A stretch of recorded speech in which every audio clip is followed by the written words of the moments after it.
é porque você tem mais conhecimento para apresentar a professora.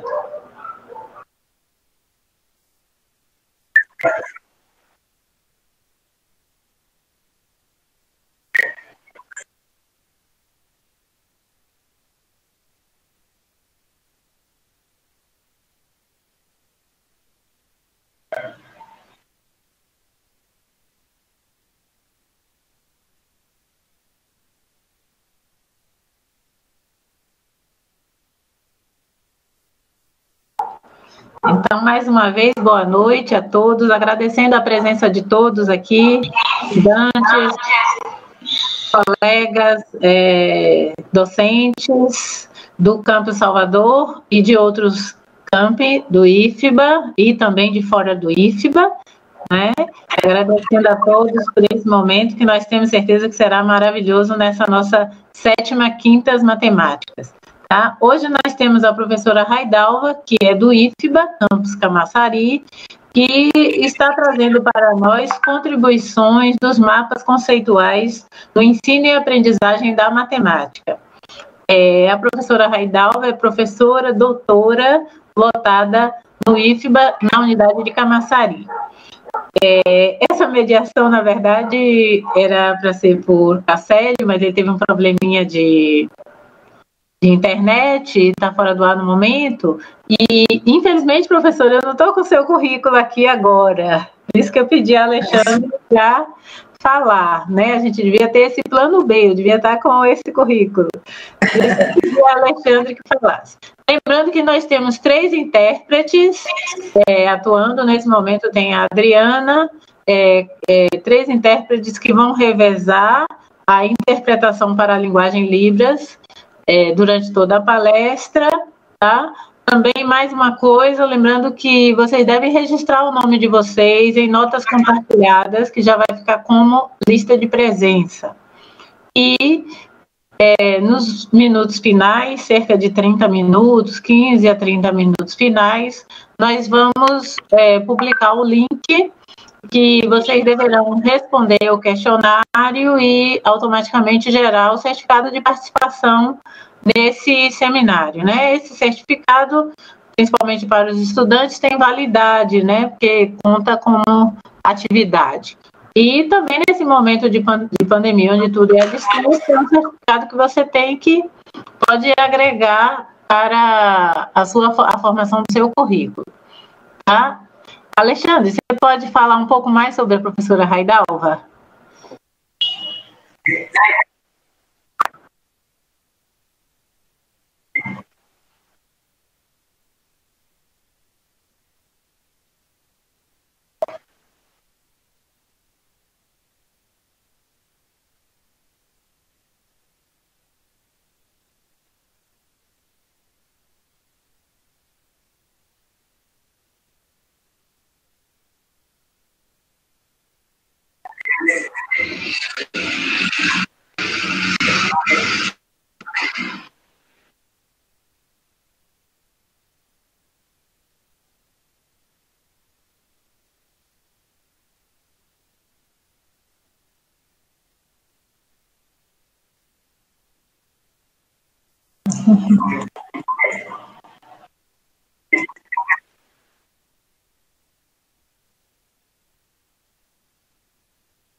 Só um minutinho.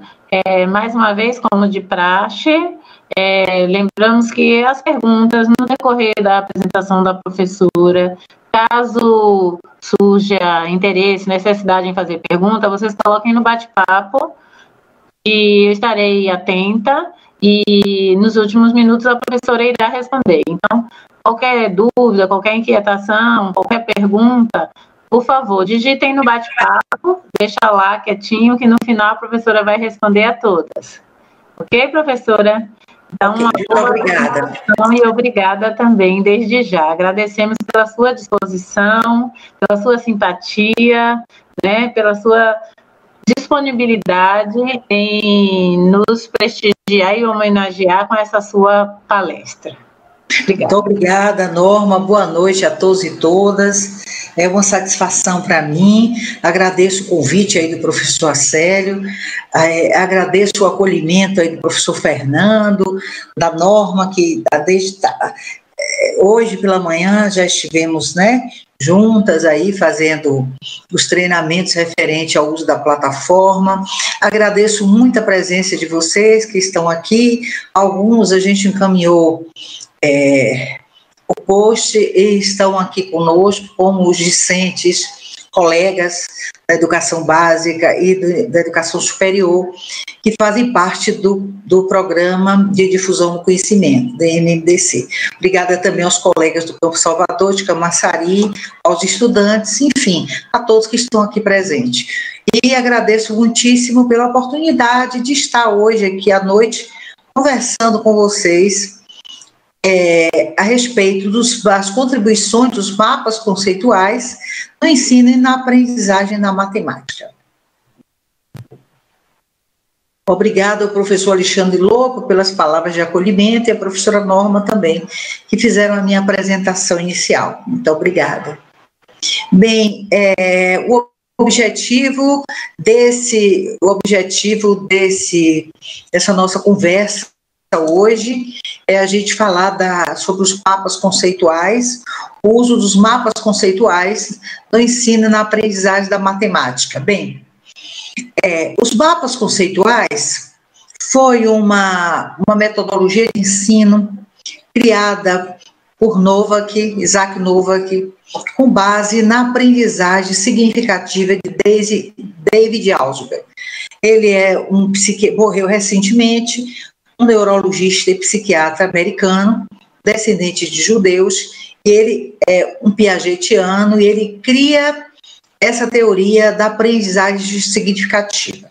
Então, antes da gente falar dos mapas, da gente construir os mapas, nós vamos falar um pouco, não é, sobre essa aprendizagem significativa de David Ausubel. Então, o que é a aprendizagem significativa, né? É um processo em que nova informação se relaciona com um aspecto relevante da estrutura do conhecimento do indivíduo. Ou seja, nesse processo, a nova informação interage com a estrutura do conhecimento específica que Ausubel define como conceito subsunsor, existente na estrutura cognitiva do aluno, do estudante. Então, Ausubel chama de conceito subsunsor, Bock chama de ponto de ancoragem, e eu chamo de conhecimento prévio, né? Então, a importância que esses conhecimentos prévios, eles sejam acionados, não é? Quando que já se encontra na estrutura cognitiva do estudante, e a partir desses conhecimentos, a gente traz um novo conhecimento. Então, eu vou dar um exemplo que eu vivenciei. Eu fiz o meu estágio doutoral na Universidade de São Paulo e eu tive muita curiosidade de acompanhar as pesquisas de matemática. Então, o meu colega, que tinha a mesma orientadora que eu, Adalberto Bosco, que é professor do SENAC de São Paulo, ele fez uma pesquisa e o universo teórico interpretativo da pesquisa dele era a aprendizagem significativa de Ausubel. Então, o que foi que ele fez? Ele trabalhou com pré-adolescentes, né, do 6º ano do ensino fundamental, e essas crianças e pré-adolescentes, eles não tinham esse conhecimento prévio, digamos assim, de uma forma tão estruturada quanto tem os adultos, né? A gente sabe que a matemática dos adultos, eles têm uma matemática específica, da qual criada por eles, que faz parte do seu universo cultural. Então, eles têm muitos conceitos matemáticos que o professor descobre através do diálogo freiriano, né? Então, no caso das crianças menores, o que aconteceu? aconteceu que eles fizeram um jogo, e um jogo, um game. Esse game, ele tinha quase todos os conteúdos, tinha a maior parte dos conteúdos que essas crianças estudariam, né, estudaram naquele semestre letivo no qual ele fez a pesquisa, naquele ano letivo. Então, a escola acionou um horário para que as crianças jogassem, né, liberou, na verdade, um horário. A escola conversou com os pais, porque muitos pais não deixavam as crianças jogar, porque falavam, relacionavam os jogos a jogos de azar, e aí teve que ter uma conversa específica com as famílias, e nesse horário o Wi-Fi da escola ele era liberado para que as crianças jogassem. Então, como as crianças não tinham esse conhecimento prévio, esse conhecimento prévio foi criado a partir do jogo. E daí, meu colega, ele dividiu a lousa em 3 partes. Na primeira parte, inicialmente ele fez um mapa conceitual do próprio jogo, que os alunos participaram durante um tempo, né? Com certeza mais de um mês, uns 3 ou 4 meses. Depois disso, ele dividiu a lousa em 3 partes. A primeira parte tinha os objetivos da aula. A segunda parte, ele começava aquele conteúdo a partir de uma situação que era referente àquele conteúdo do jogo, do game, e as crianças respondiam, e aí ele dizia, olha, esse conteúdo por exemplo, é razão, ou é proporcionalidade. E na terceira parte, ou regra de 3, na terceira parte da lousa, ele colocava o conceito. O que é regra de 3, né? Qual o conceito de regra de 3? Qual o conceito de proporcionalidade? Qual o conceito de razão? Então, dessa forma, como as crianças não tinham esse conhecimento prévio, ele criou antes este conhecimento prévio, a partir do jogo. E as crianças responderam, e ele disse, olha, isso aqui na matemática escolar, na matemática científica, é tal conteúdo, e falava sobre o conteúdo, trazia outros exemplos, e colocava na lousa. Bem, então eu coloco essa experiência para falar isso, porque às vezes a criança, ela não tem esse conhecimento prévio, então é importante que a escola crie esse conhecimento prévio, isso não só na matemática, mas qualquer outra área do conhecimento, segundo o álgebra, é super importante, para que o professor, né, ou a família possa trazer esse conhecimento prévio, né, agregando a um outro conhecimento que será apresentado a essa criança, a esse jovem, a esse adulto.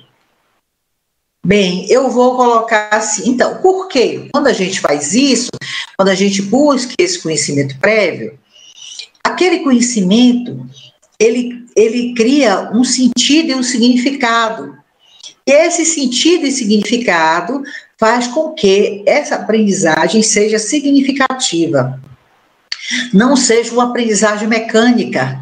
Porque como a aprendizagem mecânica, ela fica naquele momento, na estrutura cognitiva do sujeito, e ele esquece rapidamente. E quando tem um sentido e um significado com ele, através desse ponto de ancoragem, através desse conhecimento prévio que o professor busca para conduzir o conteúdo, o novo, né, o conteúdo que vai ser dado, cria um sentido e significado. E essa aprendizagem, ela fica na memória antiga, não é uma memória de curto prazo.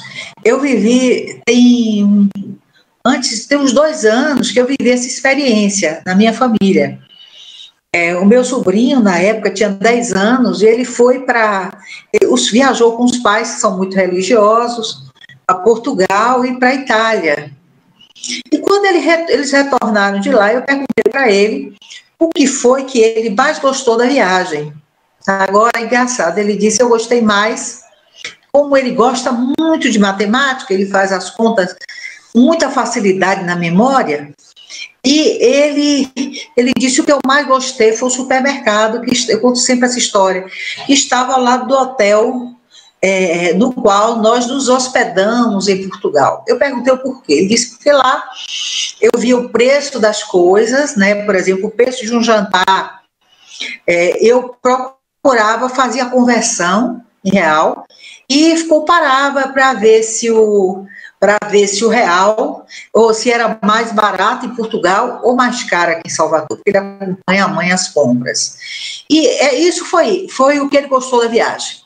Foi o que teve sentido e significado para ele. Então, as compras da mãe ele convertia para ver se estava caro, se estava barato, se ia gastar muito dinheiro da família, enfim, porque ele não conhecia nada de... Ele desconhecia, por exemplo, a história de Portugal, né? a história romana, a história do Império Romano. Então, nada disso, tudo isso ficou na memória bem recente. E nós não tivemos esse cuidado, embora conhecêssemos a teoria da aprendizagem significativa de Ausubel, de trazermos esse conhecimento prévio através de algumas gravuras, através de alguns filmes, né, para que ele tivesse esse conhecimento e para que a viagem tivesse um sentido e um significado para ele, para que ele pudesse aprender coisas novas, que ele aprendeu naquele momento em que ele viu e depois para ele não teve mais nenhum sentido. Então, no ensino da matemática também é assim, não é? É importante. Então, se a gente tem um conhecimento prévio, né, que é a ilusão, e a gente tem uma nova informação, e a gente não faz uma relação, né, entre o conhecimento prévio que o estudante já tinha, esse conhecimento, essa nova informação, ela fica na memória de curto prazo. E se a gente traz uma nova informação relacionando-a com esse conhecimento prévio que ele já tem, isso cria um significado, não é? E esse conhecimento novo ele vai para a aprendizagem de longo prazo, né? Aprendizagem de longo prazo. Então, cria um sentido e um significado para o sujeito, e criando um sentido e um significado, ela vai para a memória de longo prazo. Porque o que Ausubel nos diz? Ele diz que a gente aprende algo quando essa informação nova tem um sentido e um significado para nós. Então, esse esquema aí que nós colocamos, para a gente falar dessas etapas de aprendizagem, né? Segundo Ausubel, como é que a gente aprende significativamente. Então, para que essa aprendizagem significativa ela ocorra, é necessário, três coisas são muito importantes.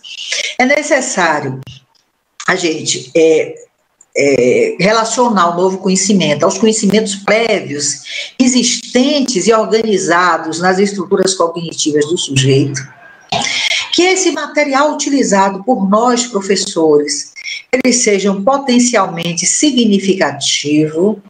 Então, dessa forma, o aluno escolhe aprender de forma significativa, e esse aprendizado ele vai para a memória de longo prazo, porque tem um sentido e um significado para o sujeito que aprende.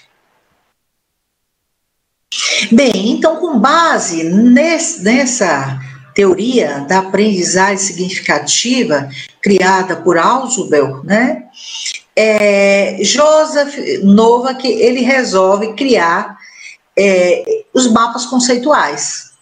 Então, os mapas conceituais, na verdade, é uma metodologia de ensino, né, criada por Joseph Novak, também americano, e ele e seus colegas, eles conduziram durante 12 anos uns estudos com crianças, referente com a forma com que as crianças aprendem os conceitos de ciência. Então, ele utilizou os mapas conceituais para que as crianças aprendesse esses conceitos, né, de forma significativa. Então, os mapas conceituais é uma metodologia ativa, né?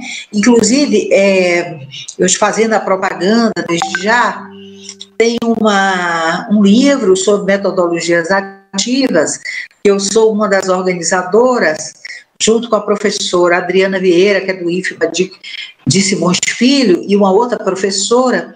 A gente fala de metodologias ativas, né, que estiveram presentes no Brasil desde a Escola Nova, desde o final do século XIX, início do século XX. O mapa conceitual é uma dessas metodologias. E tem sido muito bem aceito pelos estudantes. Então, aí nesse capítulo sobre metodologias ativas, tem um capítulo escrito sobre mapas conceituais, escrito por mim, que vai ficar em domínio público, será publicado em forma de e-book.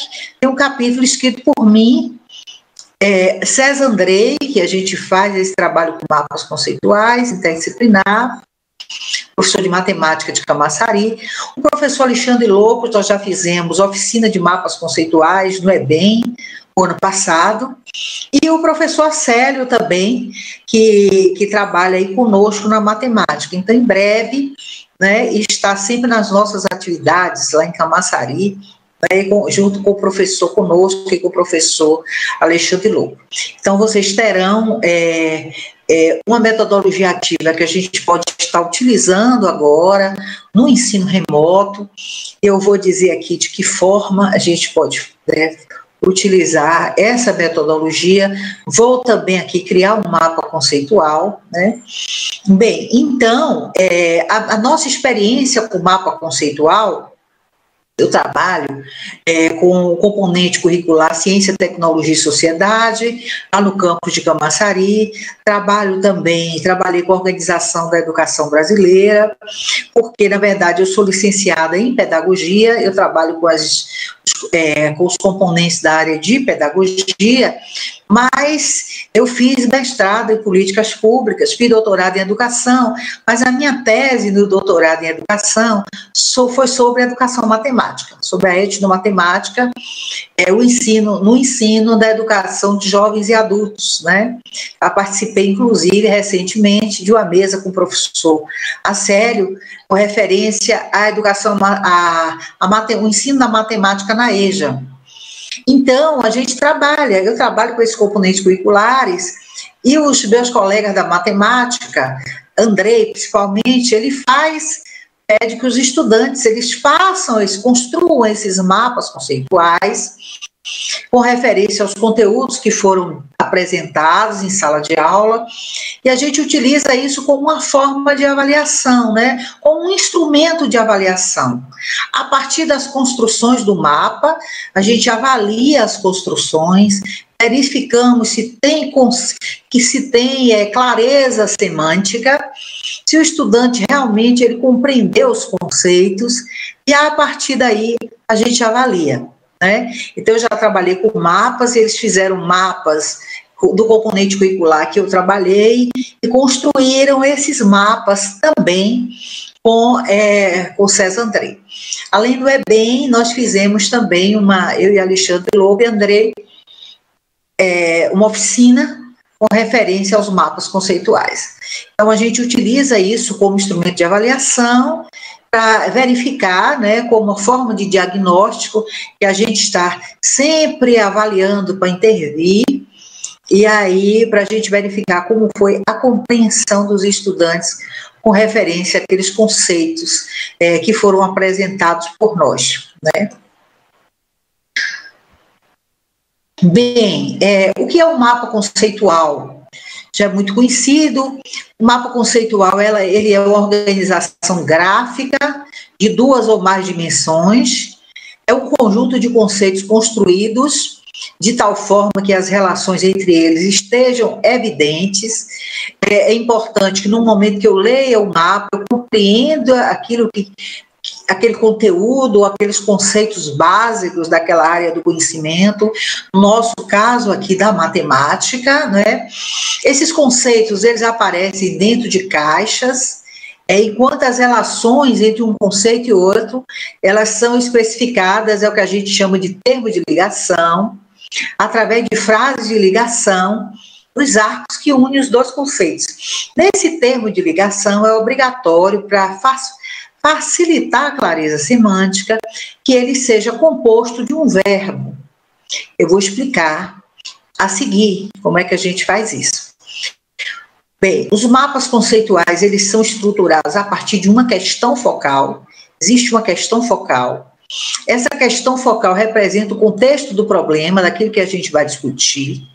De forma específica, o domínio do conhecimento que se relaciona o mapa conceitual, bem como uma abordagem. Outra característica fundamental dos mapas conceituais é sua estrutura hierárquica, ou seja, eles partem dos conceitos mais gerais para os conceitos mais específicos, né? Bem, o mapa conceitual, ele é muito utilizado, a gente utiliza no Camaçari, no ensino da matemática e de outros componentes curriculares, mas ele também é utilizado na indústria, no mundo do trabalho, em outras áreas, e não apenas nas áreas da matemática, né? Então, a gente utiliza em outras áreas, não só nas áreas da educação, tá? E aqui, sim, aí, para facilitar a construção dos mapas conceituais, nós temos um software, que é o CEMEP Tools, que foi criado por Alberto Canhães, e a gente instala esse software. Eu costumo instalar no meu computador e construir os meus mapas conceituais a partir desse software, que eu vou estar apresentando para vocês. Falam também que se utiliza esse software online. Eu sinceramente, nunca utilizei. Eu utilizo sempre mediante a instalação do programa no meu computador, né? E é muito fácil instalar o programa, é muito fácil.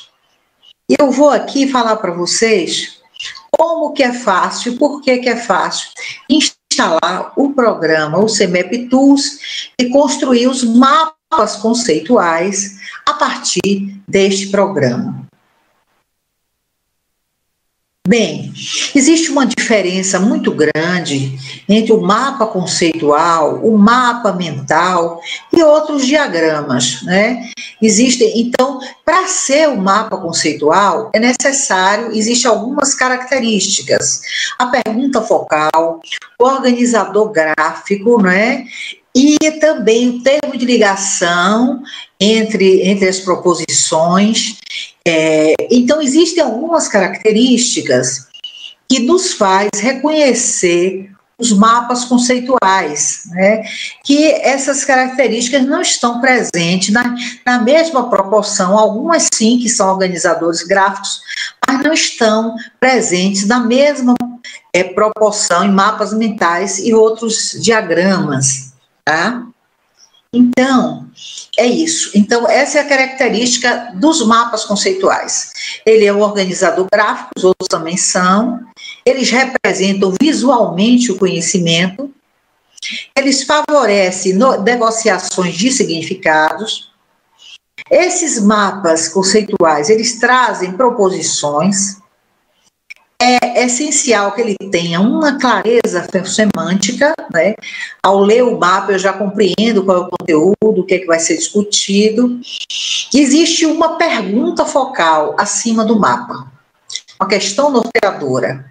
Então, nele os conceitos, eles são colocados de uma forma hierárquica, dos gerais para os específicos.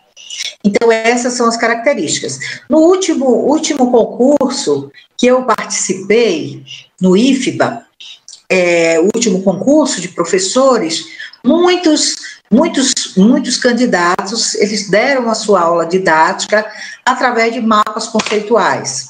Os nossos estudantes em Camaçari, a partir do momento que eles aprendem a fazer os gráficos, eles também fazem apresentação de seminários, utilizando o mapa.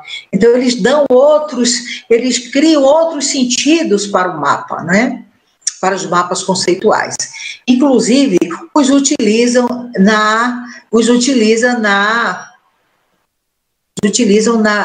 apresentação de suas aulas, no seu local de trabalho.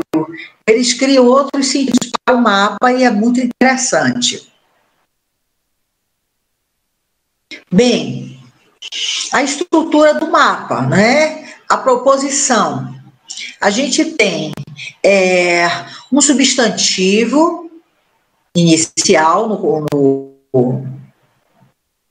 conceito inicial, e temos outro substantivo no conceito final, e entre um substantivo e outro, o conceito inicial e final, nós temos o termo de ligação. Então, se eu falar para vocês, chocolate é feito com cacau, vocês entendem, é feito com cacau. Aí o colega colocou aqui, realmente, os estudantes, eles não são tábula rasa, né? Eles trazem muitos conhecimentos, eles trazem muitos conhecimentos do seu dia a dia, eles trazem conhecimentos do seu grupo familiar, do seu grupo cultural, mas a gente sabe se eles trazem ou não esses conhecimentos a partir do diálogo, né? Então, é uma coisa interessante. A gente vai conversar com ele, dialogar, e a partir desse diálogo com os estudantes, nós vamos saber como é que eles têm em memória elaborado esses conhecimentos prévios. Caso eles não tenham, com as crianças menores, a gente pode utilizar, promover algo que faleça esse conhecimento prévio. Agora, uma coisa eu digo, com referência aos adultos, eles têm demais esse conhecimento prévio. Eles têm uma experiência no mundo do trabalho, às vezes eles participam de vários grupos culturais. E, por exemplo, a minha pesquisa eu fiz com os estudantes do CISAL. Tinha um aluno que ele trabalhava de segunda a quarta no CISAL, ele utilizava muitos conhecimentos matemáticos, principalmente razão e proporcionalidade, fazia operações complexas de razão e proporcionalidade, que eu ficava assim encantada. Então, eles tinham outros conhecimentos, unidade de medida, vários outros conhecimentos que eu pude ver. Então, ele trabalhava até quinta, na sexta, ele trabalhava com o primo na padaria, no sábado ele trabalhava na feira livre e no domingo ele trabalhava com os animais. Aí ele usava muito a questão de fração, porque ele dividia a ração dos animais para todos os dias, ele colocava a vitamina também, ele dividia. Então, a única pessoa ele participava de 4 grupos culturais distintos e diferentes, né? Então, ele trabalhava e tinha conhecimentos matemáticos. Claro que existia um ponto de convergência nos conhecimentos matemáticos de todos os grupos dos quais ele participava, mas existiam conhecimentos matemáticos que eram construídos a partir daquele grupo, de cada grupo específico. E a escola não eu vou dizer, nós não temos culpa, né, por questões de, digamos assim, ausência de políticas públicas. Esses professores que eu entrevistei, eles não eram licenciados em matemática, então, de ausência de políticas públicas para a formação inicial e continuada dos professores de matemática, eles não aproveitavam esse conhecimento prévio, né? O D'Ambrosio chama a etnomatemática, essa matemática construída por eles e que não coincidem, claro, com a matemática escolar, com a matemática científica, mas, infelizmente, não era utilizado na escola, não por culpa, que não existe culpado, nós não somos culpados de nada, né? Mas por ausência de uma política pública, porque onde existe um problema, deve existir uma política pública. Então, No caso do meu sobrinho, que eu contei a história, ele não conhecia nada de Império Romano, de Roma, enfim, do Coliseu, a história do Coliseu, a história de Portugal, a história dos padrões de descobrimento. Ele foi a tudo isso, mas realmente era um conhecimento que ele não tinha, porque este conhecimento não fazia parte da vivência dele. Mas os estudantes, por exemplo, existem até crianças, até adolescentes que têm um conhecimento prévio muito bom aí da matemática, né, que faz parte do seu universo familiar e do seu universo cultural. Isso depende do professor dialogar, porque é esse diálogo freiriano que nos faz descobrir se o estudante tem ou não esse conhecimento prévio, e caso ele não tenha, o que é que nós devemos fazer para construir este conhecimento prévio. Então, aqui é a clareza semântica das proposições. Tem várias proposições aí, chocolate é um alimento, chocolate tem alimento, mas fica super claro quando a gente diz chocolate é um alimento. Então, nós precisamos ter muito cuidado na hora de usar o tempo do verbo, no termo de ligação.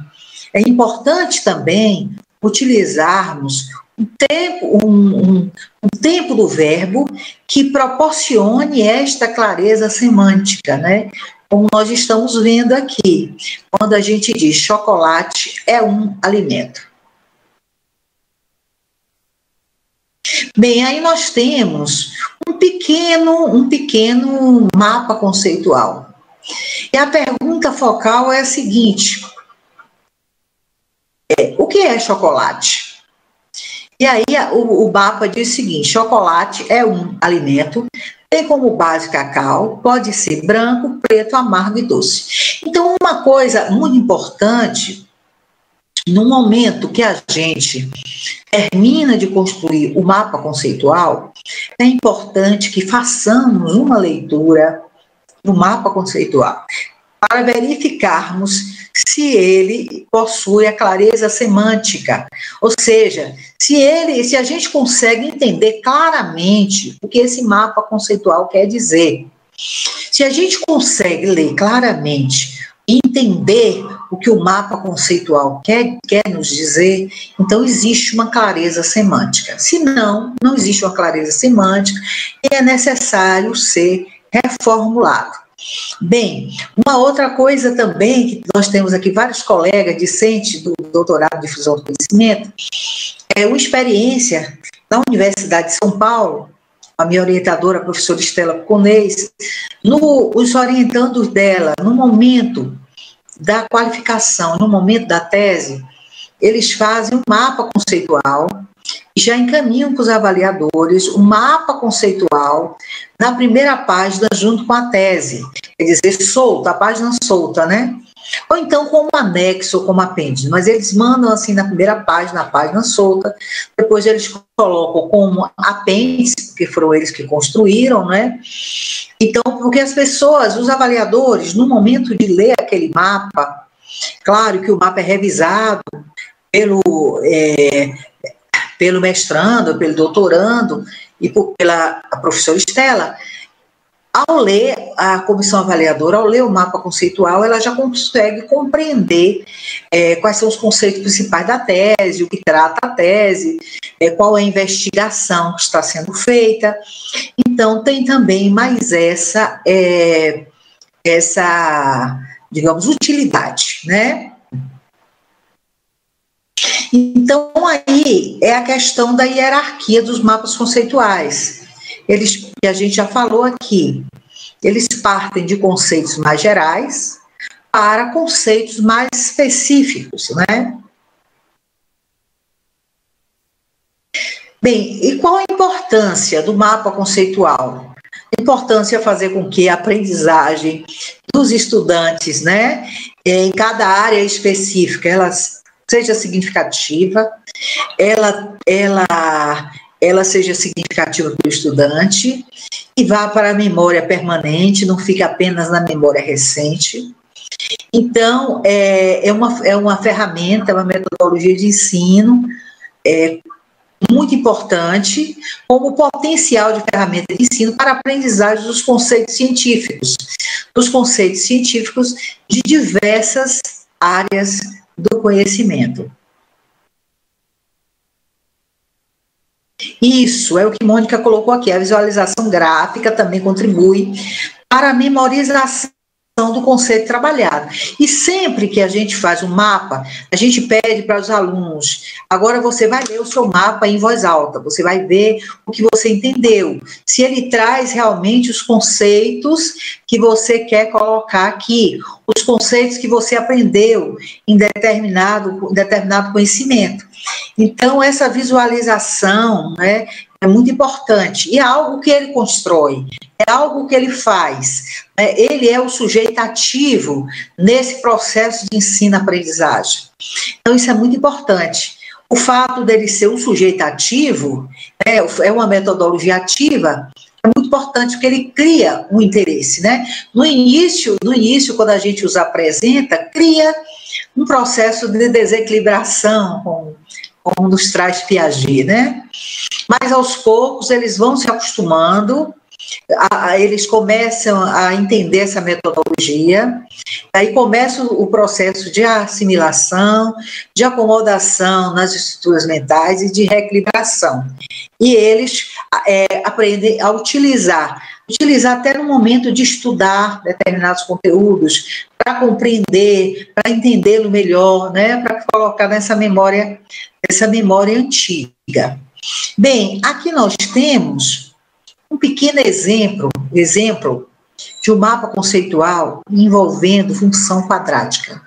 Então, a pergunta focal é o mapa conceitual, porque tem pergunta focal, tem termos de ligação, né? E a pergunta focal e os conceitos são os conceitos maiores e menores.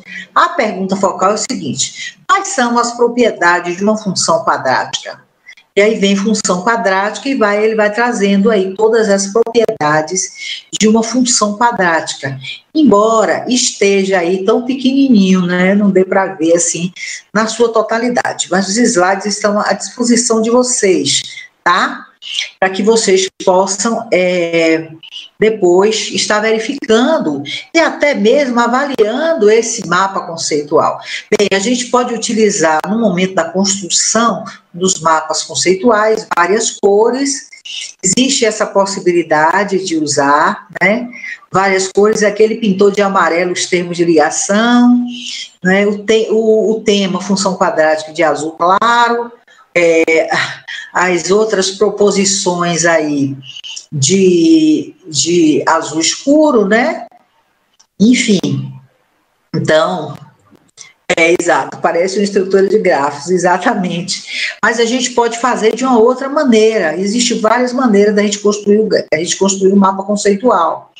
Nós vamos ver aqui a seguir, e eu tenho uma dica super preciosa para vocês, se é que vocês já não sabem. O professor Paulo Correia é um professor da Universidade de São Paulo, da Escola de Artes e Humanidade, da Universidade de São Paulo. Ele tem lá na educação, também ele trabalha na educação, na Faculdade de Educação, ele tem um grupo de pesquisa sobre mapas conceituais. Ele é um professor de Química, mas ele tem Então, existe, na verdade, um canal no YouTube do professor Paulo Correia. Existem 4 vídeos deles que são essenciais. Aqui não dá para colocar aqui, porque eu acho que não fica bem o som. Mas, senão, nós íamos colocar. Por exemplo, existem um vídeo, são vídeos curtos, não são vídeos cansativos. Um deles é como instalar o mapa conceitual. Então, ele diz qual é o caminho, qual é o site que está o programa que você pode instalar. O outro, ele diz assim, os erros mais comuns de quem constrói mapas conceituais. Então, assistindo, a gente verifica, né, quais são esses erros e evita na construção dos nossos mapas. O terceiro vídeo é o mais importante de todos, porque são proposições e como fazer o mapa conceitual. Ele explica passo a passo de como fazer esses mapas conceituais. Passo a passo. Então, a gente vai seguindo passo a passo e a gente vai conseguindo, né? Perdão, eu vou voltar de novo para a função quadrática. Desculpem, é porque eu fico muito ansiosa para passar esses links de construção.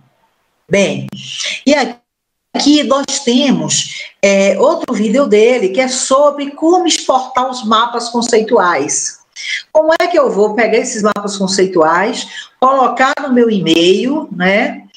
Quando eu salvo no programa CMEP Tools, como é que eu salvo em outros programas, por exemplo, PDF, encaminho para o meu e-mail, e eu salvo também no próprio programa do CMEPS, e onde quer que eu esteja, em qualquer outro computador que tenha o CMEPS instalado, eu posso modificar esses mapas. Então, aqui eu vou deixar um pouquinho aqui para os matemáticos fazerem aí as suas observações e verificarem se existe clareza semântica, se os verbos estão aí nas proposições, né? Os matemáticos e as matemáticas, as colegas. Bem, então, eu não recomendo outro canal, eu desconheço outro canal no YouTube com essa linha de pensamento, né? Da aprendizagem significativa de Ausubel, dos mapas conceituais com metodologia de ensino de Joseph Novak. E eu não conheço outro programa no YouTube que explique nessa linha de pensamento que eu trouxe aqui para vocês. Então, eu aconselho, eu super recomendo o uso do canal, né, do professor Paulo Cerqueira, professor da USP da USP de São Paulo, né, do campus de São Paulo. Eu vou colocar aqui, quando terminar eu vou até colocar aqui, enquanto as colegas, elas fazem aí análise dos mapas conceituais, da função quadrática, eu vou aproveitar, vou copiar aqui esses links do canal de mapas conceituais do professor Paulo Correia, e eu recomendo, né? Eu recomendo que vocês deem uma olhada, mesmo depois dessa nossa conversa, olhem esses 4 vídeos e façam e construam um mapa a partir desses 4 vídeos, principalmente do terceiro vídeo, que ele diz assim, do terceiro, que são as proposições, como é que a gente faz as proposições, os termos de ligação, não é? E como é que nós construímos os mapas conceituais. Então, os mapas conceituais, vocês vão mexendo no software e verificando, existem muitas possibilidades, muitas formas de construção, né? Não aquela forma de construção que eu vou trazer aqui para vocês, que é a mais comum, é a que a gente utiliza com maior facilidade. Nós vamos ver, né?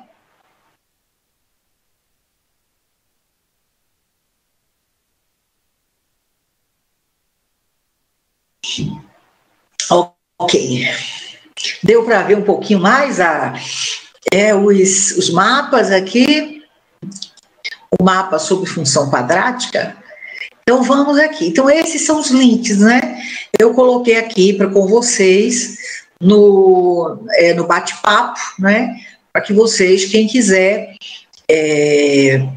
salvar e assistir depois, eu acho que será muito, muito bem-vindo.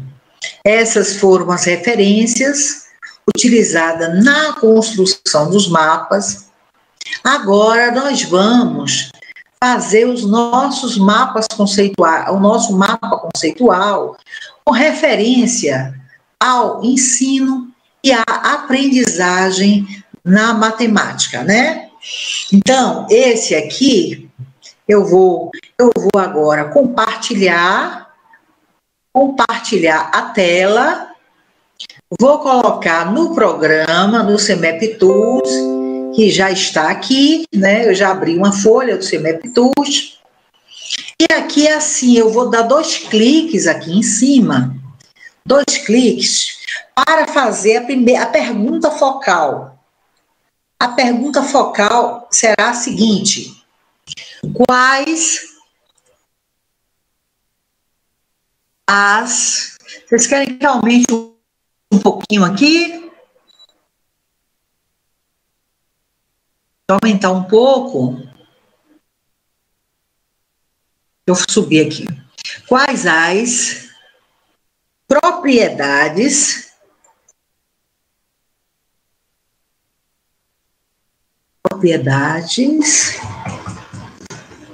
dos sólidos geométricos?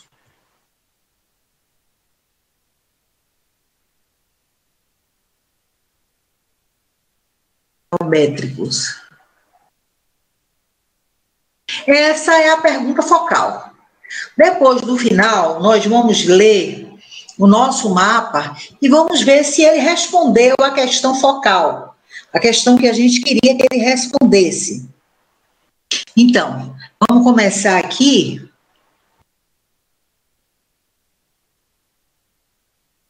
Vamos começar aqui colocando o título. Vamos colocar aqui em letra maiúscula.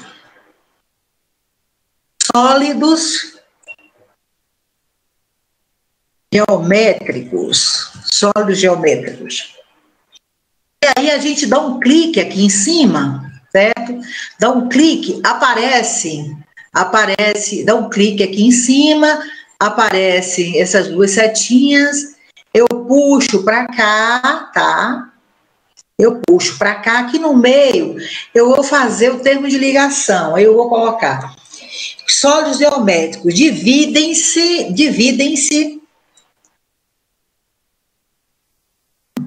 deixa eu tirar aqui do maiúsculo.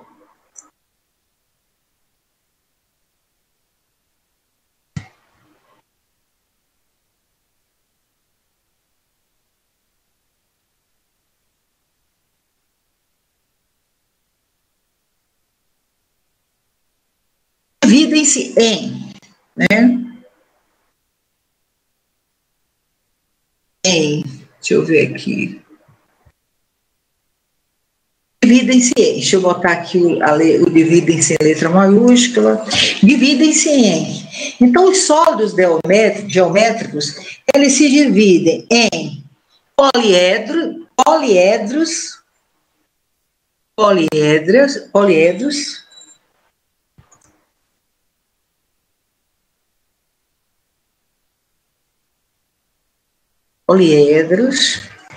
e dividem-se também em corpos redondos. Eu puxo aqui e coloco corpos redondos. Perdão, deixa eu voltar aqui.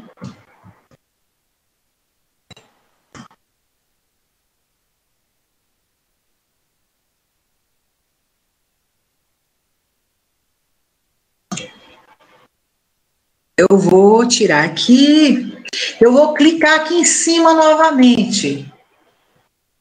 Aparece outra vez essas 2 setinhas.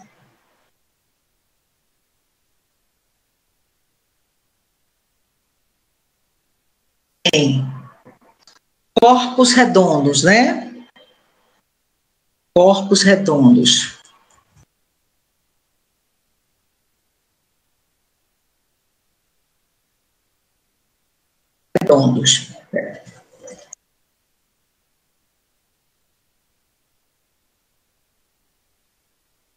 Bem, eu quero que essa setinha apareça, eu quero indicar a posição da seta. Por que que eu quero indicar a posição da seta? Eu quero indicar para que as pessoas que leiam o mapa, ela entenda aí o posicionamento dos conceitos. Então, aqui, aí eu vou aqui procurar, eu vou, mais uma vez, selecionar todo o material e vou ver aqui, linha. Eu quero linha, né? Então, eu quero assim, que ela indique a posição do Os estilos eu vou tirar daqui, depois eu volto de novo, quando eu precisar de alguma coisa eu vou nos estilos. Eu posso pintar a cor, por exemplo, sólidos geométricos, eu quero já começar a pintar com uma cor diferente. Eu vou pintar de amarelo, ou eu vou fazer o contorno de amarelo, né? Então, aí eu posso estar modificando, fazendo essas modificações. Fonte, posso mudar a fonte também, se eu quiser. Então, aqui, o estilo, ele nos proporciona a gente fazer, modificar, né? Melhorar a estética do gráfico. Eu vou puxar poliedros para cá, para facilitar a minha construção, tá? Então, os poliedros, eles podem ser, né? Vou puxar para aqui. E aqui no meio eu coloco podem ser, né? 2 pontos. Eles podem ser prismas,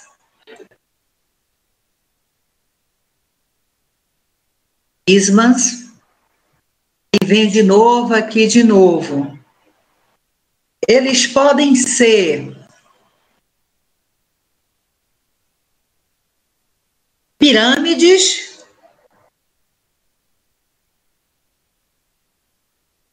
e eles também podem ser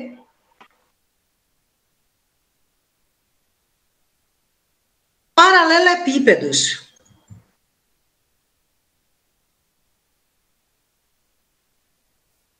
Podem ser paralelepípedos.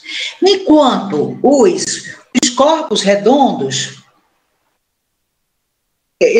os corpos redondos, eles podem ser, né? Vamos ver aqui, vamos aqui fazer de novo. Eles podem ser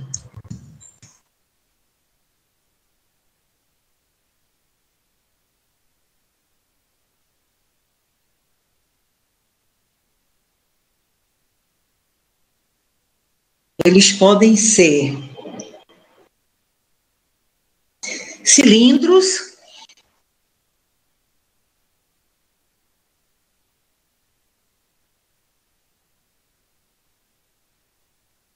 para cá, podem ser também cones,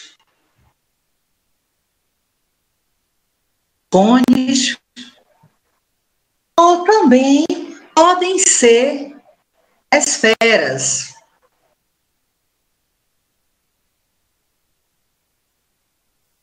Ou podem ser também esferas, né?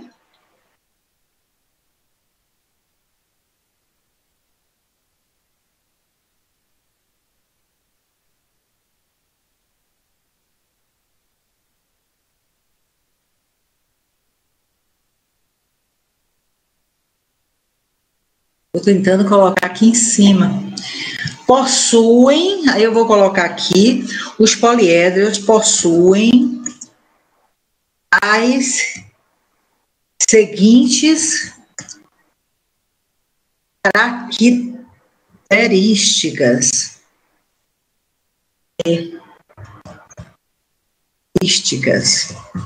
Tentar ver se eu consigo mudar para cá.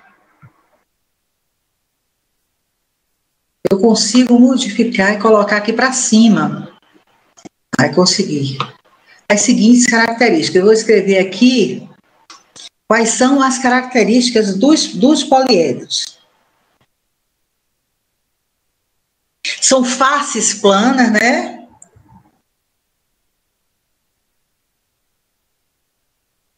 São faces planas. Deixa eu ver, se eu consigo mudar para cá. Ai, deixa eu ver.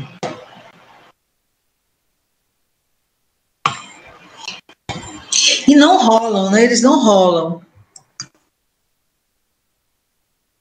Agora, os corpos redondos. Eu vou botar aqui. possuem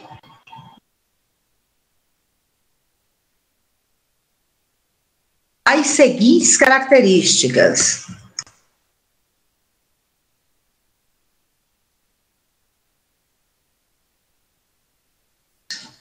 Então, vamos ver aqui vamos escrever aqui quais são as características. As características. Uma das faces não é plana, essa é uma das características. Uma das faces não é plana. E tem uma outra característica. Diferente dos poliedros, eles rolam. Bem, aqui está o nosso mapa, feito rapidamente sobre os sólidos geométricos. Claro que vocês poderão ampliar.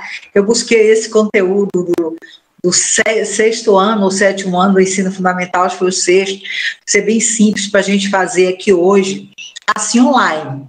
Mas agora eu vou arrumar o mapa construído, tá?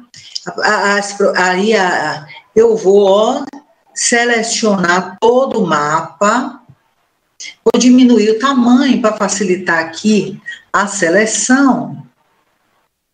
Isso. Eu vou pegar e vou selecionar todo o mapa assim, desse jeito aqui, e está todo selecionado, e vou aqui em formatar auto layout. Ou eu clico Ctrl L, ou eu vou aqui e coloco formatar auto layout. Aí ele mesmo vai formatar, criar um layout melhor. Aí eu vou colocar aqui, gerar novo layout. Coloco OK. Não ficou bem melhor o mapa? Mas suponhamos que eu não tenha gostado desse layout. Eu vou de novo aqui, formatar, auto layout, e gero um novo layout diferente.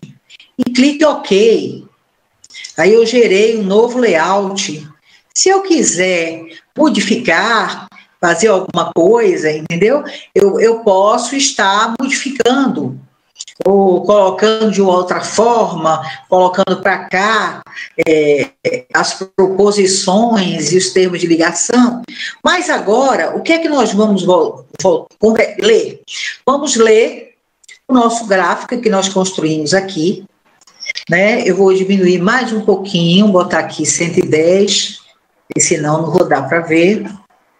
Nós vamos fazer a leitura, para ver se ele tem clareza semântica ou não tem.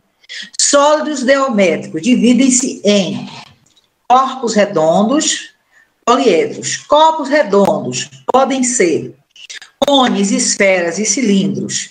Corpos redondos possuem as seguintes características. Uma das faces não é plana, rolam. Poliedros podem ser paralelepípedos, prismas ou pirâmides. Possuem as seguintes características. Não rolam, possuem faces planas. Faces planas. Eu posso até colocar aqui, possui faces planas. Bem, aí sim, a pergunta focal é a seguinte. Vou botar para cá. Quais as propriedades do sólido geométrico? Então, as propriedades são as seguintes. Ele se divide em corpos redondos, poliedros, aí tem como pode ser cada um deles, quais as características de cada um deles. Aí é o que a gente vai pensar. Bem, esse mapa conceitual, ele respondeu a pergunta focal, ele respondeu essas propriedades básicas, eu posso até colocar, quais as propriedades básicas dos sólidos geométricos, né, para facilitar. Uma coisa aqui que eu vou voltar aqui novamente, aqui, estilos. Estilos, gente, vocês podem mexer aqui, ó, na espessura, na cor, né, objeto aqui, nós temos aqui o objeto, cor, sombra, O formato pode ser em arco, pode ser em vários outros formatos, tá? Eu posso modificar a cor também das palavras que estão dentro de cada uma dessas caixinhas. Eu posso fazer um sombreamento, como a gente fez aqui de amarelo. Aqui a gente vai, digamos assim, aqui nós vamos testar várias possibilidades. Eu costumo fechar o estilo. Se eu quiser abrir, eu vou aqui em formatar e clico estilos, ou eu vou simplesmente em Ctrl+T. Se eu clicar aqui Ctrl+T, aí eu tenho todos os estilos, tá? Ou seja, eu posso modificar o mapa e trazer e fazer aí, né, as modificações de cores, modificá-lo esteticamente. Os estudantes do curso de licenciatura em matemática, eles descobrem tanta coisa nesse mapa conceitual, eles descobrem que a gente pode colocar hiperlinks. Então, eles trazem um monte de descobertas. Eu tenho 2 monitores que me acompanham sempre, eu faço essas oficinas, lá no curso de licenciatura, nos acompanha, eu e os demais colegas, eles descobrem muito e se identificam muito. Agora, a pergunta é a seguinte: como é que nós vamos salvar o nosso mapa? Nós vamos aqui, arquivo, salvar mapa conceitual, então a gente clica em Ctrl+S, e aí eu coloco o título, sólidos geométricos,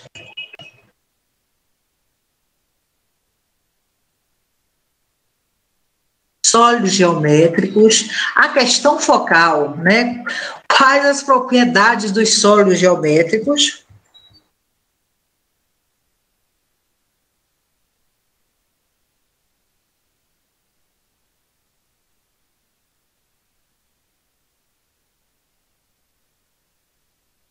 A palavra-chave, vamos botar aqui sólido geométrico, né? Palavras ou palavras.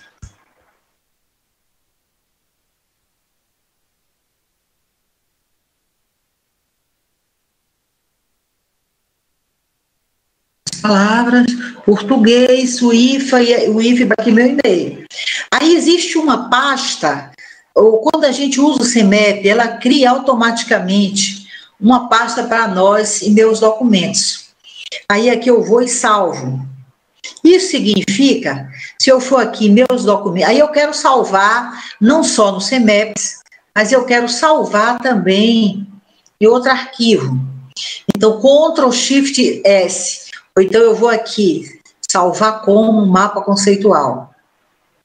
Deixa eu fechar aqui, arquivo, salvar mapa conceitual. Ah, não, exportar mapa conceitual como?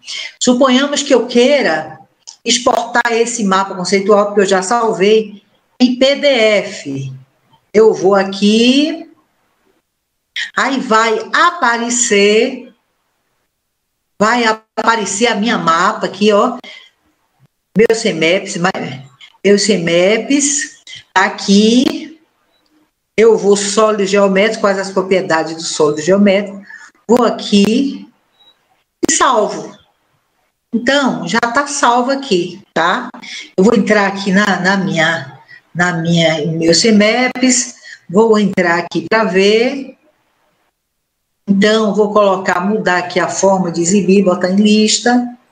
Então, deixa eu voltar aqui. A educação, aqui, ele já salvou automaticamente. Os sólidos geométricos, aqui em verdinho, que é no programa do próprio CMEP Tools, e aqui em PDF. Eu exportei como PDF. Mas suponhamos que amanhã eu vou para a casa da minha irmã, vou para o IFBA de Camaçari e quero continuar a fazer esse mapa em um computador lá do IFBA que já tem instalado em Camaçari. Tem o laboratório, né, que o pessoal de lá, a gestão, coloca, porque a gente usa. Então, eu quero utilizar lá em Camaçari. Eu vou aqui,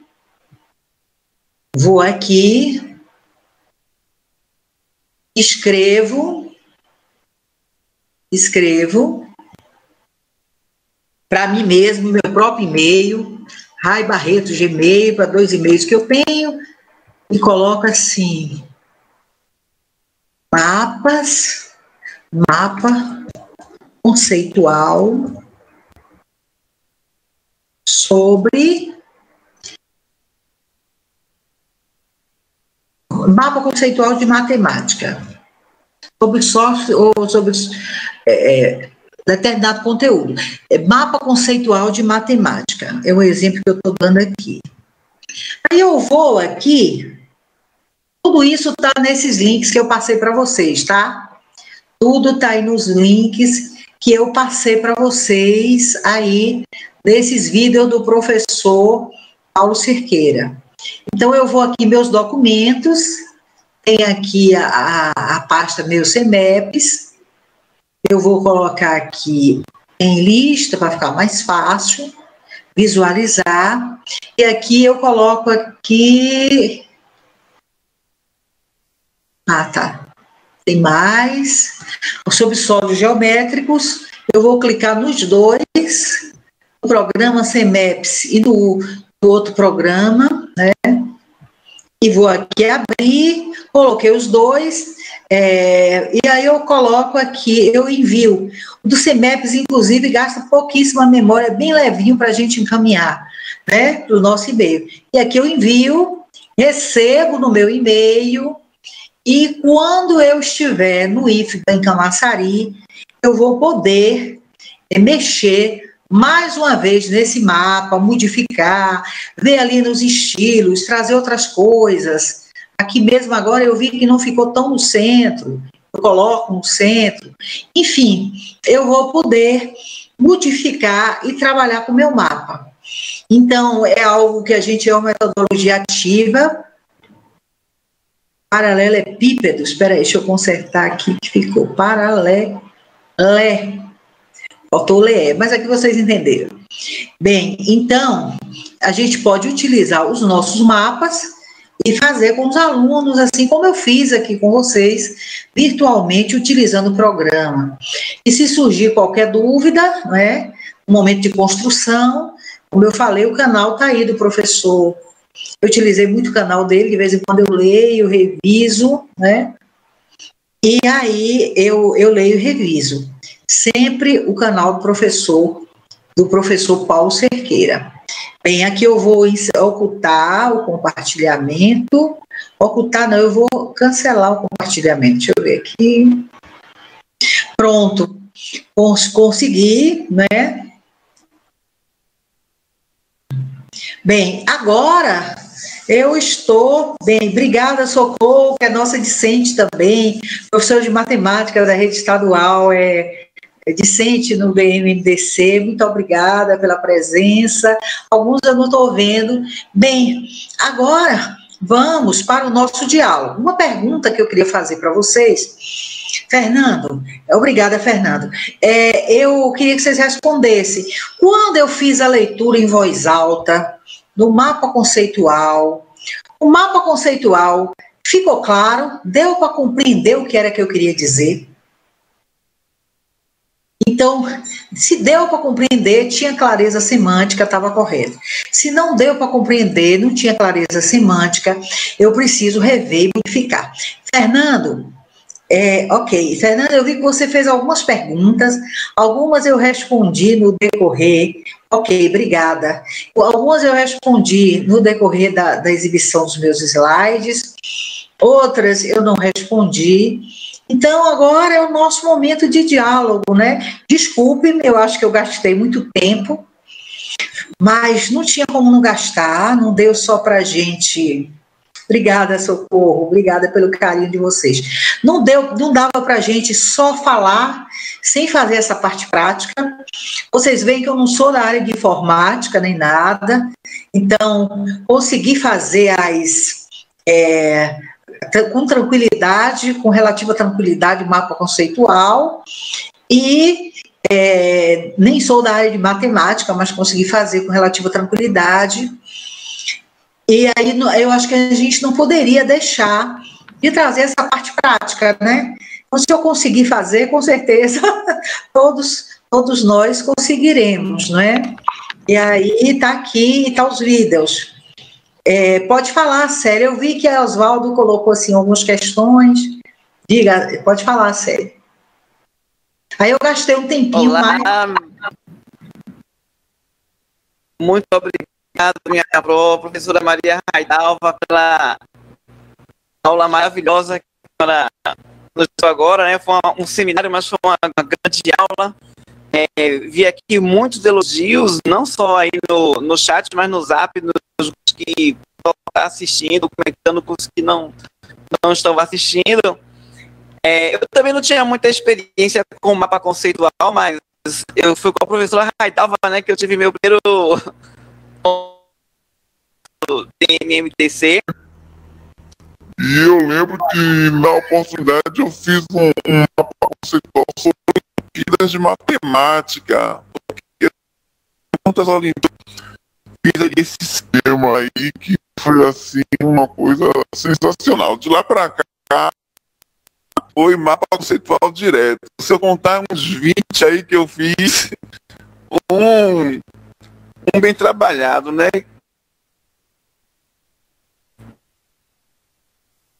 Umas perguntas, mas assim, eu quero pedir desculpa a vocês, né? No início minha conexão caiu, pode cair novamente, né?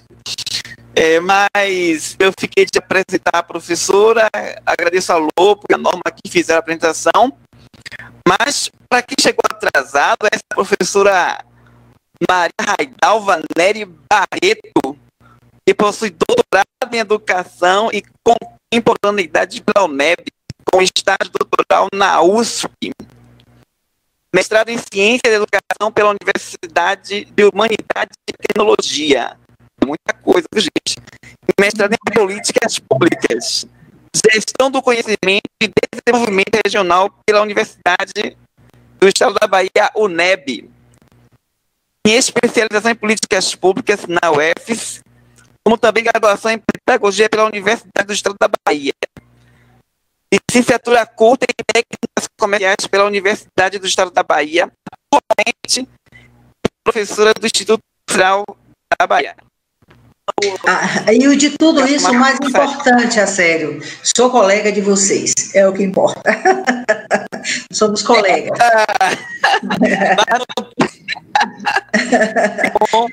E atua na graduação e na pós-graduação, e é líder do grupo de pesquisa intitulado Estudos e Processos de Aprendizagem, Cognição e Interação Social. Atua com os seguintes temas: cognição, aprendizagem e conectividade, currículos cotidianos e culturas, pesquisas em políticas educacionais e educação matemática, criatividade e desenvolvimento cognitivo, educação de jovens e adultos, e o maior de todos é a nossa colega. Isso, é o que importa. Ela mesmo falou na instante aí. O mais importante é isso. Vamos começar aqui fazendo uma pergunta do professor Fernando, que ele colocou aqui. Quero agradecer Mônica de Jesus, que ela deu, na hora da palestra, deu muitas contribuições, né? Falou bastante aí no comentário. E Fernando, ele fez duas colocações. A primeira, então, o papel do professor ao propor uma atividade envolvendo os mapas conceituais. Por exemplo... Eu não te ouvi direito, Célia. Você pode repetir? Vamos lá. Ele perguntou o seguinte: qual deve ser, então, o papel do professor ao propor uma atividade envolvendo mapas conceituais? Mediador, por exemplo? Isso, ele é o mediador, ele é o professor mediador. Porque sendo uma metodologia ativa, o aluno, ele é o, digamos assim, o centro desse processo, né, de aprendizagem, é o próprio aluno. Agora, o professor, a nossa prática é a seguinte: a gente trabalha, como a gente colocou aqui, com os estudantes, falando dos mapas, falando da questão teórica, né, que envolve os mapas, qual é a teoria, foi baseada em qual teoria. A gente também constrói com eles coletivamente mapas conceituais, como esse que a gente fez agora, ou sobre qualquer outra temática. Aí eles fazem isso e depois eles vão construir os seus mapas conceituais. ou como um processo, um instrumento de avaliação, sobre um conteúdo que já foi discutido na sala de aula, eles fazem um mapa. Em matemática a gente fez assim. Ou então pode ser também utilizando outra metodologia ativa, que é a sala de aula invertida. A gente pode passar para cada um determinado conteúdo, nos quais ele com material, né, com outros materiais sobre aquele conhecimento, aquela área, aquele conteúdo, e pedir que eles façam os mapas conceituais, que eles desenvolvam os mapas conceituais e depois eles apresentem na sala. E aí, no momento que eles apresentarem na sala, aí o professor ele vai fazendo essa mediação, digamos assim, tirando as dúvidas, fazendo outras intervenções, se for necessário. Então, no meu caso, e de André, a gente utilizou como instrumento de avaliação, né? Depois que nós discutimos sobre determinados conteúdos, eles construíram um mapa, e a partir daí nós fomos verificar se esse novo conhecimento foi assimilado e acomodado na estrutura cognitiva desses sujeitos. Eu tenho um colega da informática, por exemplo, ele diz o seguinte: eu acho que vale a pena a gente falar. Ele diz que alguns estudantes que chegam no ensino médio para o curso de informática, exige desses estudantes, o curso técnico, um nível de abstração muito grande. Então, existem algumas habilidades cognitivas, a atenção, a percepção, a memória, né, a memorização e outras habilidades cognitivas que não foram adquiridas por esses estudantes na época do ensino fundamental, da educação infantil, né? Enfim, e eles chegam com esse déficit cognitivo por falta por privação cultural, né? Às vezes eles não tiveram acesso a todos os bens culturais que a humanidade produziu, né? E ele utiliza os mapas conceituais para trabalhar com os conceitos aí da computação e também para melhorar o nível de abstração, a capacidade cognitiva dos estudantes em termos de abstração, em termos das habilidades cognitivas. Isso aí é uma outra pesquisa, né, que a gente pode fazer depois, mas eu e Andrei, por exemplo, a gente utiliza dessa forma que eu te falei. Às vezes, quando usa uma metodologia ativa sobre outra metodologia, a gente apresenta o software, a gente dá exemplo, a gente constrói com eles, e a partir daí eles vão construir mapas a partir dos novos conhecimentos, utilizando aí mais uma metodologia ativa. Eu estou trazendo para a nossa realidade agora, gente, do ensino remoto, né? E aí eles constroem, aí o professor faz a mediação e verifica de que forma aquele conhecimento foi construído. Como eles gostam muito mesmo, ou então para apresentação de seminário, eles gostam muito de fazer o mapa, né, descobrem todas as funções, pesquisam. Então, é algo que os envolve, e é importante, né, para colocar nessa memória antiga, que é tão importante. Então, a gente utiliza, além de contribuir na construção desses conceitos, também uma forma de dar sentido e significado ao novo conhecimento. Respondi? Ok. Sim, respondeu, muito bem respondido. O que eu acho muito interessante também, né, reforçando a construção de mapas, é que, assim, a gente olha o mapa pronto e você vai dizendo, a pessoa vai entendendo, vai aprendendo, vai absorvendo aquilo ali. Mas para quem vai construir o mapa conceitual, haja muita leitura, haja muito estudo, porque ele não sai assim do nada. Para você poder construir aquilo ali, você tem que ter uma base teórica muito boa. E nesse processo, o mapa conceitual, principalmente de nunca ouviu falar, você lembra que aquilo é um mapa conceitual.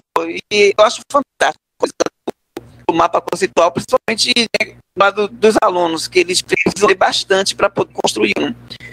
Eu estou dando aula lá na pós-graduação de matemática, na matemática na prática, e tanto que eu fiz questão de colocar como uma das atividades a construção de um mapa conceitual como a conclusão de uma série de demonstrações, né, teóricas sobre esses experimentos. Por quê? Porque ali vai fortalecer o conhecimento.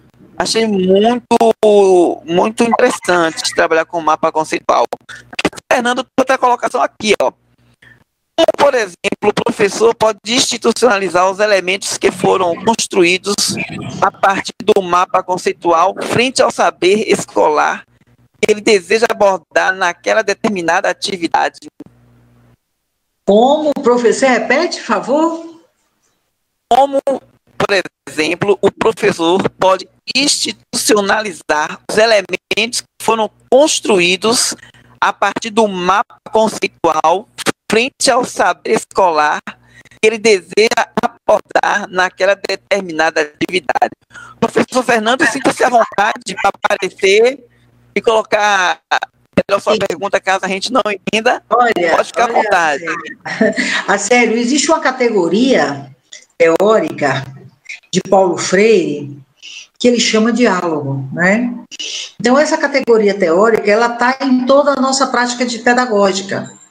Então, nesse caso, o aluno construiu um mapa, o professor ele vai fazer as intervenções, ele vai dialogar com o aluno. E o mapa também, Fernanda, é muito importante. O mapa é muito importante, aí sendo bem cognitivista, como o Alza é um cognitivista, para a gente fazer o tempo inteiro provocações cognitivas. Ou seja, quando um aluno ele constrói um mapa, que eu vejo que tem alguns equívocos em termos de conceito, uma coisa que eu trago bastante é a provocação cognitiva. É esse mesmo conceito, por quê? O que foi que te trouxe a colocar dessa forma? Será que não teria outra forma de fazer? Né? Aí a gente, a partir desse diálogo e dessa provocação cognitiva, para que esse sujeito possa construir a aprendizagem. Porque quando a gente vai no quadro e diz, não é desse jeito, é assim, assim, assim, sem esse diálogo, sem essa provocação cognitiva, aí volta aquilo que a gente chama de aprendizagem mecânica, né? Então é importante que a gente, nesse momento de correção dos mapas, de trazer outros elementos que não foram colocados pelos estudantes, a gente os faça pensar, a gente os provoque cognitivamente, para que eles pensem, para que eles refaçam, né? Para que eles levem esses nossos questionamentos para casa, para refazer os mapas e trazê-los novamente para que a gente possa ver, né? Então, aqui Patrícia está dizendo que ela trabalhou aqui, né? Realizou também pesquisa, né, com educação financeira. Muito bom, Patrícia. Então, é isso que é importante. Agora, lembrando que é importante essa provocação cognitiva, não é a gente fazer. E esse diálogo freiriano. Então, são duas palavras-chave aí, né? 3, mapas conceituais, diálogo e provocação cognitiva. Respondi, Fernando?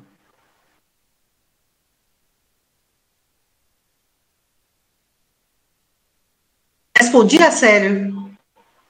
Fernando passando aí, ó, no chat. Ele colocou aqui, viva Paulo Freire. Ok, viva Paulo Freire, né? Então, Fernando. Acélio, eu mandei uma mensagem para você pelo Zap. Certo. Eu só quero lembrar a vocês que estão participando que tem um link que certifica isso. Isso. Aí, acessem para preencher, porque nesse link vocês vão fazer a avaliação do evento, né, da palestra da professora, e vão também gerar o certificado de vocês. Vocês vão receber o certificado no e-mail. Tá certo? Então, Fernando disse que respondeu, e Disseu trouxe uma coisa interessante. Obrigada, Disseu. Ele colocou aqui o outro software que ele utiliza. Eu acho que é válido, Disseu, a utilização de outros softwares. Agora, o que a gente não pode perder de vista são aquelas características que eu te falei sobre o mapa conceitual, organizador gráfico, a questão norteadora, a clareza semântica, o termo de ligação contém o verbo, não é? Os conceitos mais gerais para os mais específicos, né? Então, se você consegue utilizar todas essas características que são básicas, né, do mapa conceitual, então é válido, sim, é válido outros softwares, se você conseguir fazer o que traz aqui os mapas conceituais proposto por Joseph Novak, né, com essas características aí que eu trouxe. Patrícia. Ah, sim, ela disse assim, fez para você, Acélio. Como participar das quintas matemáticas? Gostei muito da proposta. Ok. Olá, Patrícia. É uma alegria muito grande, né, para a gente aqui do Instituto Federal de Salvador. Se você é nosso grupo, né, esse evento é um evento organizado pelo GT4, né, da Licenciatura de Matemática, pelo Departamento de Matemática do Campo Salvador. A gente vai se comunicando e aí você poderá também apresentar suas atividades, fazer suas contribuições. Quinta de matemática para toda quinta. Agora é uma quinta por mês, certo? Ok. Sério, eu estou muito feliz de estar aqui. Então, assim, é uma quinta por mês agora. Eu estou muito feliz de rever Fernando, rever as colegas aí do DNMDC, outros colegas do IFBA Camaçari, e vocês que estão aqui também dialogando conosco, né? Eu estou conhecendo agora, muito feliz com as intérpretes de Libras, elas foram maravilhosas, e vocês estão de parabéns, e elas também, por trazer esse intérprete, por estar aqui como intérprete e trazer para o nosso diálogo de hoje, né, essa acessibilidade, esse acesso, né, a outras pessoas, né, através da língua de sinais, que é uma outra língua. Enfim, então eu queria agradecer muito a Diane e os demais intérpretes. Foi muito bom vocês estarem aqui, eu fico super feliz, porque a inclusão é algo muito importante e prioritário no nosso processo educativo. Tem mais alguma pergunta, Célia? Eu estou aqui à disposição. Não, por enquanto, nenhuma pergunta, só elogios. Obrigada. Se vocês quiserem me permitir e quiserem, eu posso retornar em uma dessas quintas para falar um pouco da minha pesquisa de doutorado com a etnomatemática, que a Célia já conhece, alguns colegas já conhecem, será um prazer. Célio, muitíssimo. Posso me despedir? Deus agradecimento a você, Fernando, a Norma, pelo convite, muitíssimo obrigada. Obrigada pelos colegas que estão aqui conosco hoje. Obrigada aí, Alexandre Lopo, né, que está aí na parte técnica, fazendo aí as gravações. A Norma, você, pelo acolhimento. Obrigada às intérpretes de Libras. Obrigada, Ricardo, que bom, tantos colegas aqui, Ricardo IFBA Simões Filho, então colegas de outros campos, de Valença, de Simões Filho, de Camaçari, de Salvador, que proporcionaram essa alegria, né, de estarem conosco aqui, dialogando nessa quinta-feira, dia 29 de outubro de 2020. Minha gratidão a todos os colegas, gratidão para a Luciana, a Ediane, a Adriana, você, a Célio, a Norma, a Lopa, a Fernanda, a todos vocês, gente. Sem palavras para agradecer. Sem palavras para agradecer a honra e a alegria de estar aqui dialogando com vocês. É sempre muito bom. E nós queremos também agradecer a senhora por ter aceitado o convite, por estar aqui conosco. É uma grande honra para todos nós recebê-la aqui. Eu quero convidar aqui o professor Fernando para dar umas palavras de encerramento do nosso encontro. Ele é o coordenador das nossas atividades e das atividades matemáticas. Fernando, aparece.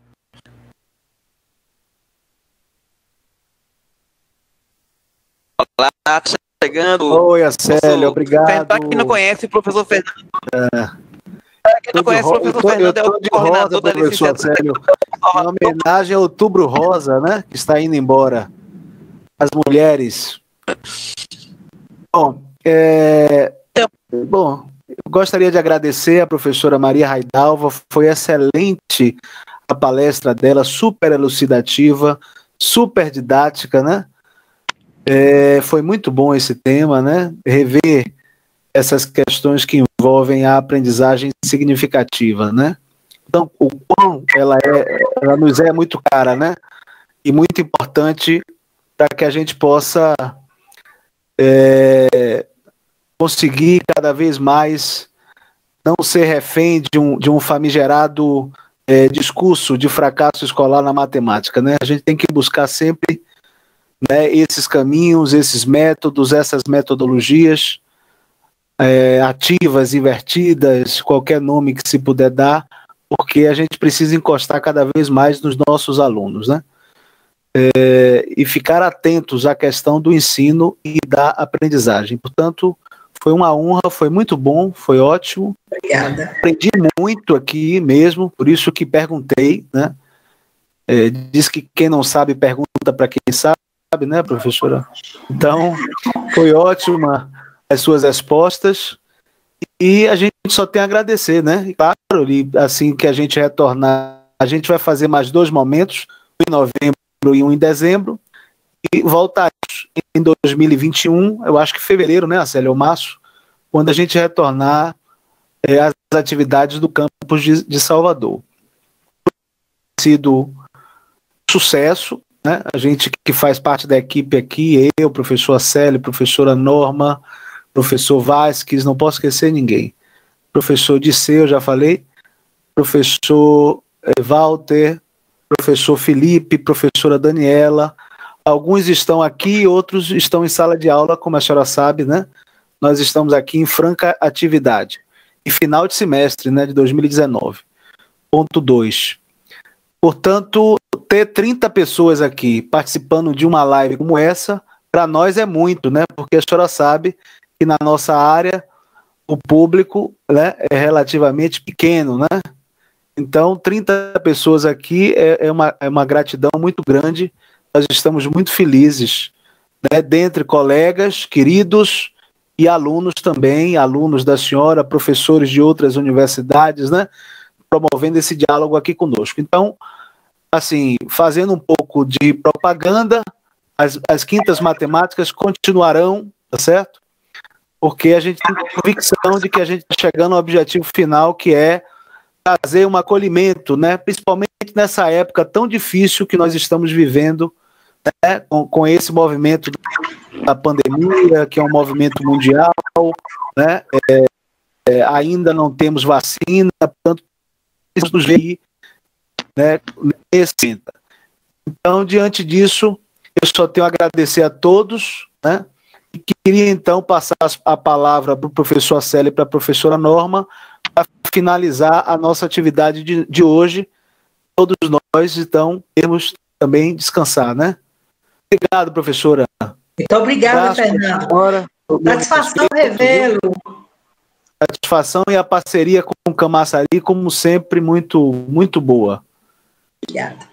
Agradeço também ao professor Alexandre Lopo por estar sempre fazendo essa mediação campus de Salvador e o campus de Camaçari entre essas 2 licenciaturas, né? Obrigado. Muito obrigada, a satisfação é minha. Célio. Então, uma boa noite a todos. Fiquem com Deus. Vamos bater uma foto, né, Célio? Vamos bater uma foto? Vamos. Cadê? Norminha. Alexandre, dá para bater essa foto aí pra gente? Nos ajudar? Cadê o pessoal? Vamos ver quem quer entrar aí, não é não? Vamos promover essa foto para ficar para os anais aí. É isso mesmo, a foto. A licenciatura do Demais. Norma, Alexandre, né? O Demais colegas. Será que a gente pode fechar essa tela aí, professora? Eu não sei. Não é, Norma, essa tela de compartilhamento. Ah, tá. E a gente colocar as câmeras, quem tiver interesse, né? Quem puder, liga as câmeras, a gente bater essa foto. Cadê Alexandre? Deixa eu tirar aqui a foto de...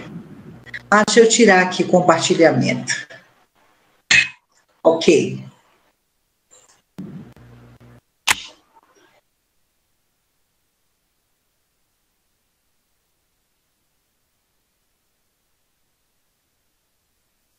Professora Raidalva, dá para tirar o slide, por gentileza? Deixa eu ver aqui. Se cabe mais pessoas na tela. Deixa eu ver como é que eu tiro o slide.